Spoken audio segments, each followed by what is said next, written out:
It drives me crazy that there's a segment of conservatism. I mean, yes, I still think it's the crazies. I think it's a small faction. But it drives me crazy that anyone prominent at all in the conservative movement is anti-Israel. And it really does raise questions to me about the motivation behind this, because everything that makes somebody a conservative tells you that you would be for a Western democracy that is allied to the United States, that is fighting against radical Islamic terrorists, the most savage, disgusting amongst a group of people that is pretty savage and disgusting in general. And this is the absolute dregs. And these people who are very closely related to us, there's a lot of people with dual citizenship, there's a lot of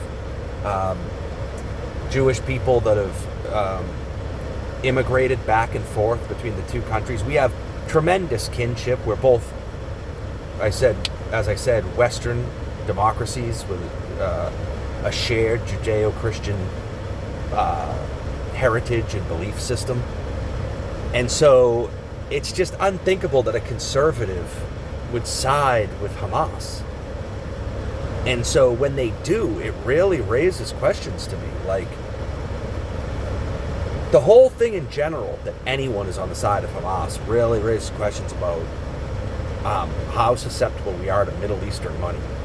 I mean, Qatar and Saudi Arabia, and probably others, UAE, seem to own the opinions of a lot of Americans. They certainly own tons of universities. I mean, just flat out own them and own, what their opinions are. But then also, I mean, it could just be that there's some conservatives that still just have some good old-fashioned anti-Semitism. They were just taught to be anti-Semites in their youth or whatever. And I just can't understand that. I just don't have an anti-Semitic bone in my body. I consider the Jewish people to have a shared heritage with us.